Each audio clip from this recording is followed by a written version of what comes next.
This is Neima Novetsky from al-attora.org. Today's Torahcast will explore an issue that comes up throughout the study of Tanakh: the intersection of Pshat, the simple sense of Scripture, and Drash, rabbinic interpretation.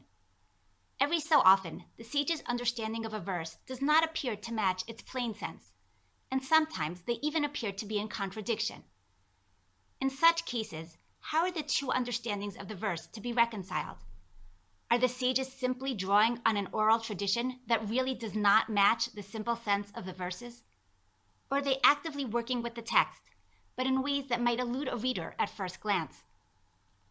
We will explore these questions as they relate to one set of laws in our parasha, the punishment for assault described in Shemot chapter 21, verse 24, which mandates that one give ayin tachat ayin, shein tachat shein, yad tachat yad, an eye for an eye, tooth for a tooth, and hand for a hand. In attempting to determine what is the most effective punishment for various crimes, penal codes throughout history have grappled with finding the appropriate balance between the often competing objectives of restitution, retribution, rehabilitation, and deterrence. This issue is particularly poignant in cases of assault. If one person gouges out another person's eye, or chops off another person's hand, what form of punishment should he receive? While extracting the eye or hand of the aggressor might be the most effective form of deterrence, this offers little tangible benefit to the injured party. In contrast, monetary payment could help compensate the victim for the loss of his vision, but it does not provide nearly the same satisfying sense of just deserts as would physical punishment. In an ideal world, perhaps one would be able to remove the assailant's eye or hand and transplant it into the victim. This might achieve a reversal of some of the damage caused to the victim, while also serving as a powerful message to the would-be perpetrator.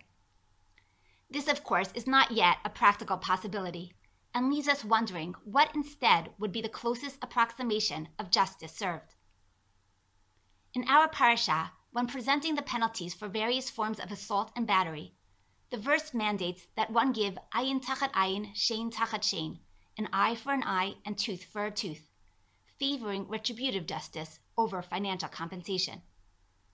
The verses advocate for a system of measure-for-measure physical punishment, literally mandating that one give an eye for an eye. The same principle is repeated almost verbatim in Vayikra chapter 24, verses 19 and 20. V'ish ki tein mum ba'amito, Ka'asher asa, ken ya'aseh lo, shever tachat shever, ayin tachat ayin. If anyone injures his neighbor, as he has done, so shall it be done to him. A break for a break, an eye for an eye, a tooth for a tooth. Other verses, however, indicate that monetary payments do exist in some cases of bodily injury. One example is Shemot chapter 21, verses 18 and 19, which mandate that if a person is struck by another and ends up bedridden, the perpetrator must pay his medical expenses and compensate him for time lost from work. How do these two sets of verses work together? Is bodily assault compensated by money or punished by a physical means? One other set of factors might come into consideration when thinking about these questions. What if either the assailant or victim is poor or rich or blind? How should these details impact the verdict? What if a person only partially blinds another person, or knocks out only a baby tooth? How does one mete out justice in such a case using the Italian an eye for an eye type of method? Partially in response to these questions, the vast majority of Talmudic sages rule that in the case of bodily harm, the guilty party pays restitution rather than being mutilated himself. But is this the simple interpretation of the phrase ayin tachat ayin? Does this simple sense of the biblical text differ from the rabbinic verdict? If so, why is this? And most importantly, how can the pshat and drash be reconciled? We'll look at three main approaches to our question, starting with the minority opinion, which actually renders our verse literally and suggests that it mandates employing physical measure-for-measure punishment. This reading is taken mainly by early sources from the Second Temple era, such as Philo and Josephus, and a lone rabbinic sage, Rabbi Eliezer. This fits Rabbi Eliezer's general tendency to rule in accord with the literal understanding of the biblical text. Here, though, he does limit the law to a case in which the assault is unintentional. These sources maintain that proper justice mandates a measure-for-measure punishment exactly equal to the damage that was done. Justice causing a loss of life or property requires that one forfeit his own life or property. So too with regards to limbs.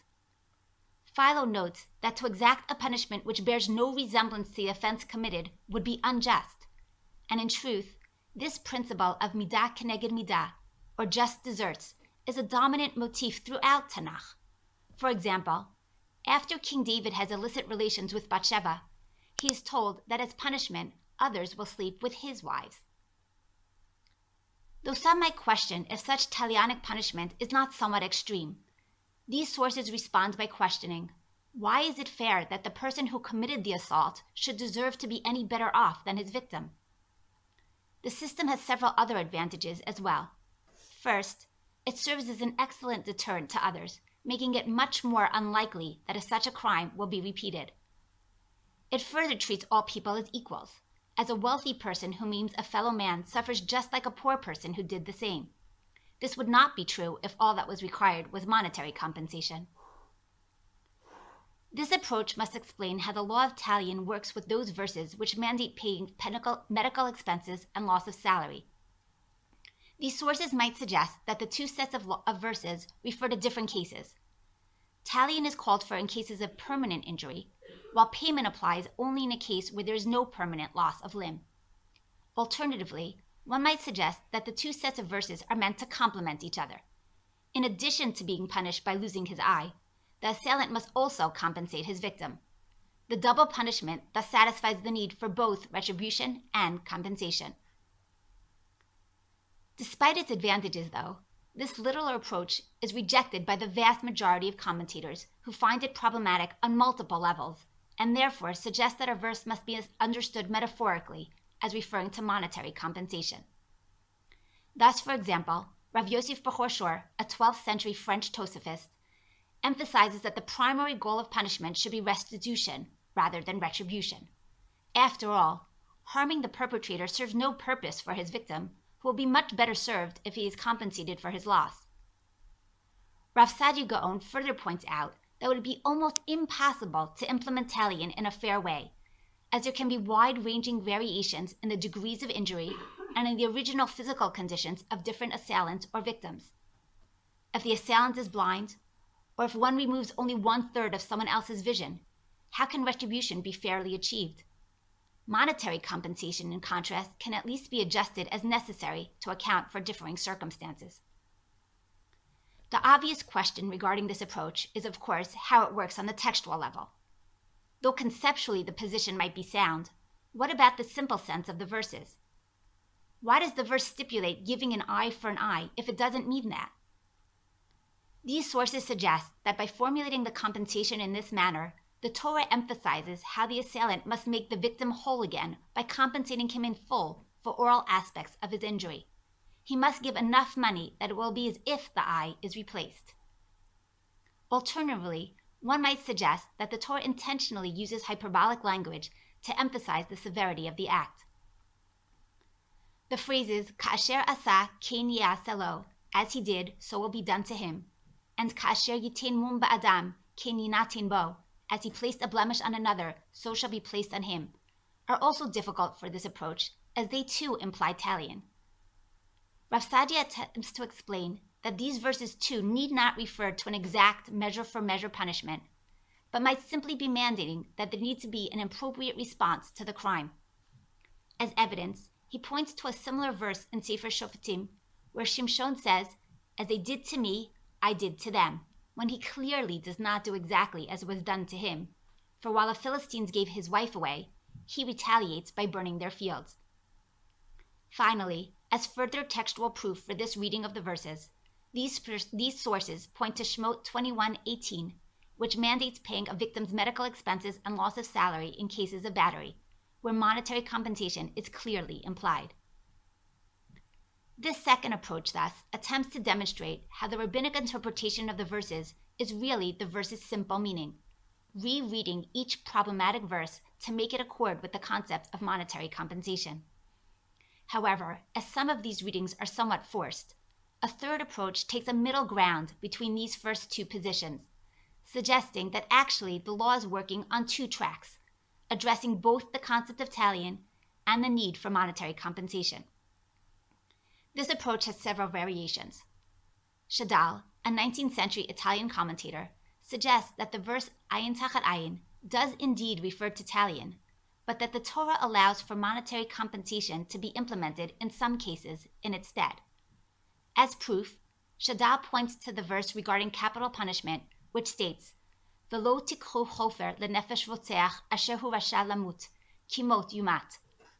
The verse specifies that one may not take ransom in place of punishment by death, implying that in other cases, though, where the assailant did not kill but merely maimed, a ransom might be taken. Thus, too, in our verses, though there is a set punishment of an eye for an eye, payment may sometimes be substituted. Shadal suggests that the Torah left the decision to the discretion of the judges in order to prevent a situation where a wealthy person can maim as he pleases, as he would only need to pay compensation. Ibn Ezra instead suggests that the Torah leaves the choice up to the perpetrator, who can decide which punishment he prefers.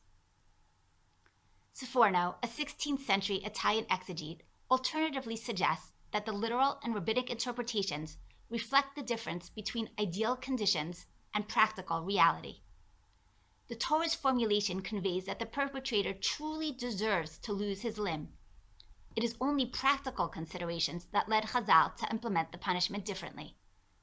Since it is almost impossible to correctly estimate the amount of damage done and inflict exactly that same amount on the attacker, the sages determined that financial compensation should be substituted.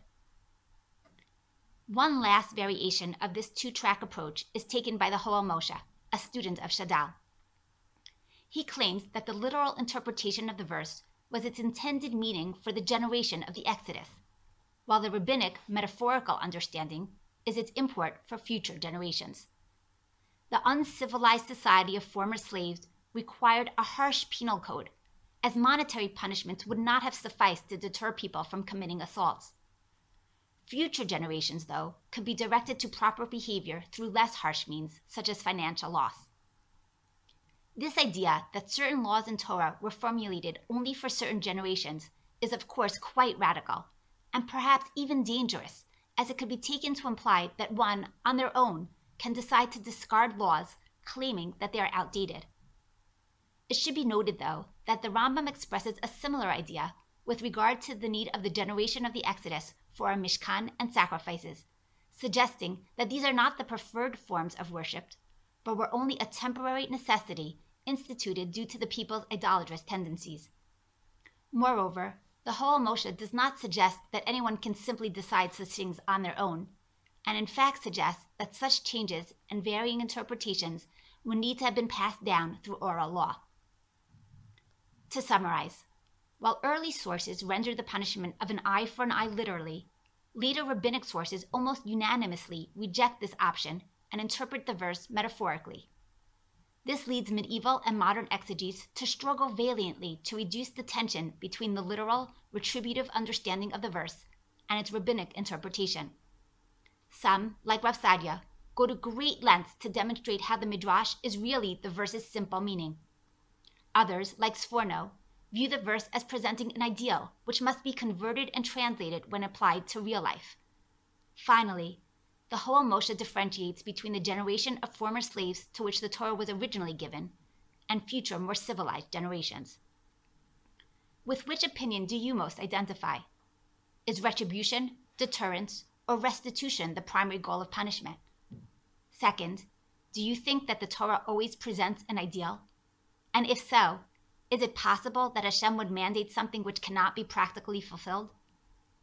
Third, must all the Torah's laws be eternal? Or is it possible that the oral law was instituted with the potential to overturn some of the written law?